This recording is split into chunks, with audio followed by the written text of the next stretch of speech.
نے اپنے جو ہے ازواج مطہرات کے ساتھ کام کرواتے تھے، ان کے ساتھ خوش گپی کرتے تھے، لیکن جہاں اذان کی آواز آئی حضرت عائشہ صدیقہ رضی اللہ عنہا فرماتی ہیں کہ وہ ایسے بدلتا تھے کہ ایسا لگتا ہے کہ ہمیں جانتے بھی نہیں۔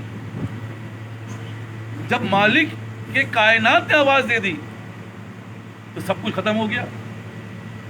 ہمارے ساتھ بھی ایسے دیکھنے میں آتا ہے کہ گھروں کے اندر کام کرنے والے کارندے ہوتے ہیں، وہ اپنے کام کر رہے ہوتے ہیں، لیکن مالک نے آواز لگائی اور وہ بھاگا کہ مالک نے آواز لگائی۔ اس کے اندر ان باتوں کی سمجھ موجود ہے، کیونکہ اس کو پتا ہے اگر مالک کی بات نہیں مانوں گا تو یہ میری تنخواہ روک لے گا، یہ مجھے ڈانٹے گا۔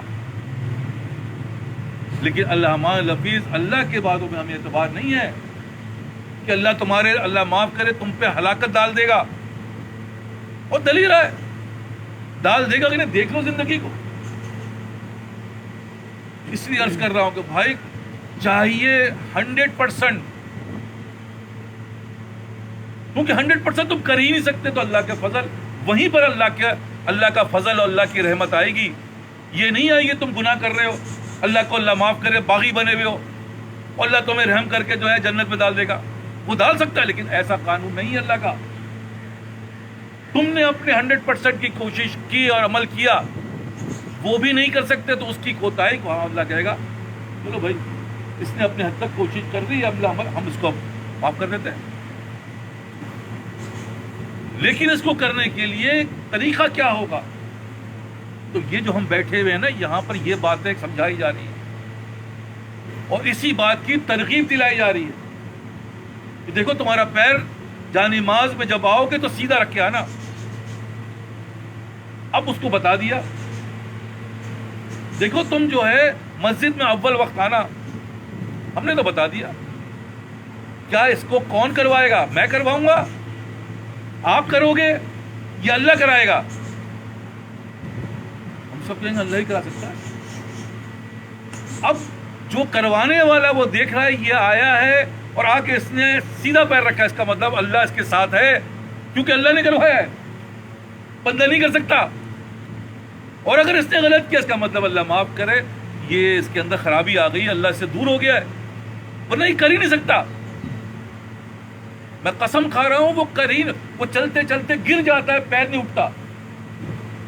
پیر اٹھانے کو یار کون سا پیر، ذہن کہیں اور ہے، پیر میں لگا ہوا یار کون سا پیر کون سا پیر۔ بہت سے لوگ تو گر جاتے ہیں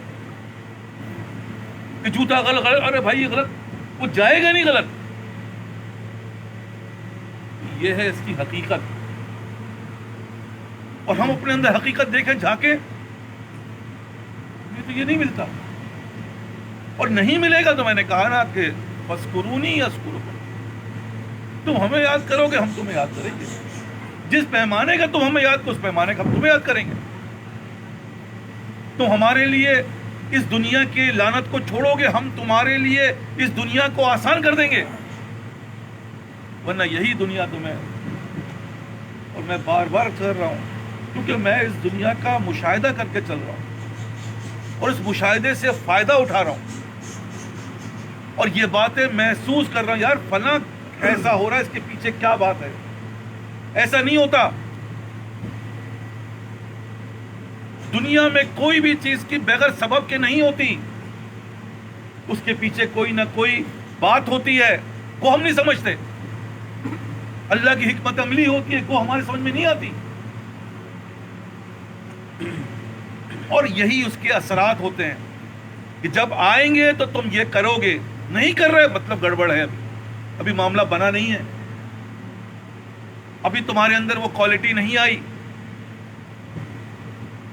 تو یہاں پر ہم جو بیٹھے ہیں اس کے اندر اکثر یہ بات مجھے لوگ نیگیٹو انداز میں بتاتے ہیں کہ صاحب آپ ایسی باتیں کرتے ہیں، آپ جو ہے اتنی باریکیوں کو پکڑتے ہیں، آپ جو ہے ٹوپی کی باتیں کپڑوں کی باتیں کرتے ہیں، اسی طرح بہت ساری باتیں۔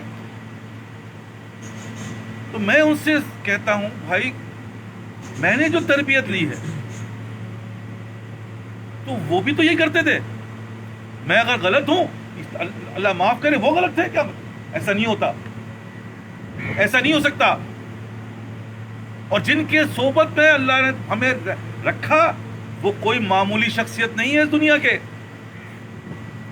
کیونکہ وہی چیزیں انسان سیکھتا ہے جو اس نے دیکھا ہو یا اس سے سیکھا ہو. تو ہماری ملاقات ہوئی حضرت یوسف لدھیانوی شہید رحمۃ اللہ علیہ سے. اس زمانے میں نوجوانی تھی ہماری، کپڑے جو تھے وہ وائٹ کلر کے کپڑے بنائے، اور کالر جب اس زمانے لمبے کالر کا ہوتا، لمبے لمبے کالر پہنے جاتے.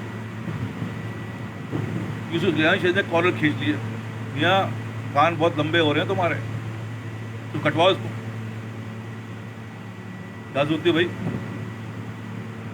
کیونکہ مشابہت سے ہی تو معاملہ خراب ہے.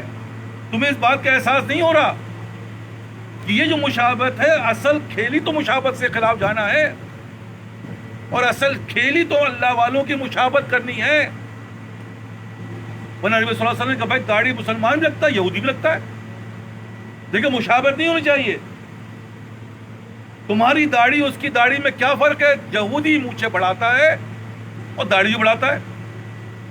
مسلمان کیا کرے گا؟ مونچھیں کٹوائے گا، داڑھی بڑھائے گا، مشابہت کے خلاف. یا وسلم 10 محرم کا روزہ تو یہودی بھی رکھتے ہیں. اچھا، ہم مشابہت نہیں اختیار کریں گے. آئندہ اگر میں زندہ رہا تو 9 کے ساتھ 10 لگاؤں یا 10 کے 11 لگاؤں گا. یہ مشابہت تو ہے. یہ کالر کیا کالر ہے؟ آپ کو ٹائی کالر ہے، تو ٹائی لگانے کے لیے کالر استعمال کیا جاتا ہے. ایون کہ یہ آستین ہے. یوسف لدھیانوی شہید رحمۃ اللہ علیہ کہہ رہے ہیں میاں یہ کف نہیں ہونا چاہیے، کرتے والی آستین ہونی چاہیے. بتائیے مجھے آپ، یہاں تک کیوں ہے؟ جب تمہارا نفس اس میں مرے گا نا، یہ تو بہت چھوٹی چیز ہے. جب تمہارا نفس ہی تیار نہیں ہے تو یہ تو نفس مطمئنہ ہو ہی نہیں سکتا. یہی سے تو اس چیز کی پریکٹس کرائی جا رہی ہے کہ نفس کہتا ہے کوئی بات نہیں، اللہ کہتا ہے، نبی کہتا ہے بات ہے، کہتا اللہ کہہ رہا ہے میں نے نہیں کرنا، میں نے اپنے نفس کو مار دینا. تو جب یہ نفس مرے گا تبھی تو اللہ آئے گا. جب اللہ آئے گا تبھی تو تم کامیاب ہوگے. تو پہلے تو نفس کو مارنا ہے. جو بات میں آپ کو سمجھا رہا ہوں، آپ کی نماز نہیں بن پائے گی جب تک یہ نفس نہیں مرے گا.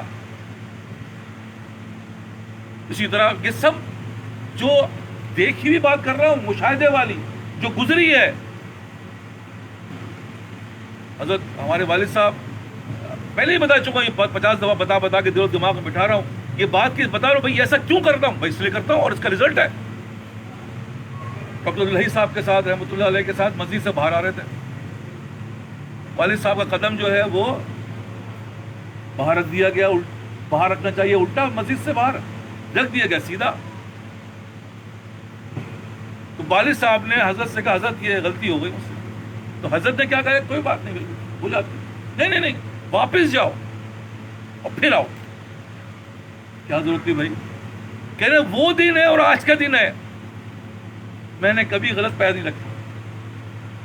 تو یہ جو بات میں عرض کر رہا ہوں وہی تو چیزوں کو بناتی ہے. ہم سمجھتے ہیں اس سے کیا ہوتا ہے. بھائی جب تم یہ امتحان نہیں دے سکتے تو بڑا امتحان کیسے دو گے؟ جب تم اپنے نفس کو یہاں نہیں مار سکتے تو بڑی جگہ کیسے مارو گے؟ کبھی نہیں مار سکتے. یہ خال استا محال استا جنوب، نفسی کو تو مارنا ہے کیونکہ نفس مرے گا تو اللہ آئے گا. نفس ہی نہیں مر رہا، میں تو نہیں مانتا، یا میں تو یہ چاہتا ہوں، چاہو. لیکن جب تک تم اپنی چاہت کو اللہ کے حوالے نہیں کرو گے تم کامیاب نہیں ہو سکتے. اور وہی دیکھنے میں آ رہا ہے. سب سے بڑی لعنت تو شرک ہے. شرک میں مبتلا ہے، وہ یہ کر رہا، وہ یہ کرے گا، وہ یہ کر رہی ہے، وہ ایسے ہی اللہ معاف کرے. ارے حضرت میں آیا نہیں، مجھے معاف فرمائے، وہ میں کام ہو گیا، کام میں رک گیا تھا، یہ کام میں رک دیا. جب یہ الفاظ بولے تو پتہ چلا نہیں صاحب یہ تو شرک میں مبتلا ہے. اس کو کہنا چاہیے تھا حضرت اللہ معاف کرے میں آ نہیں سکا، میری بدعمالیوں کی وجہ سے میں کام میں رک گیا، اللہ نے مجھے روک دیا. یہ ہے الفاظ. جو اللہ کی رحمت کو دعوت دے گا، اور وہ ہے الفاظ جو اللہ کی لعنت کو دعوت دے گا.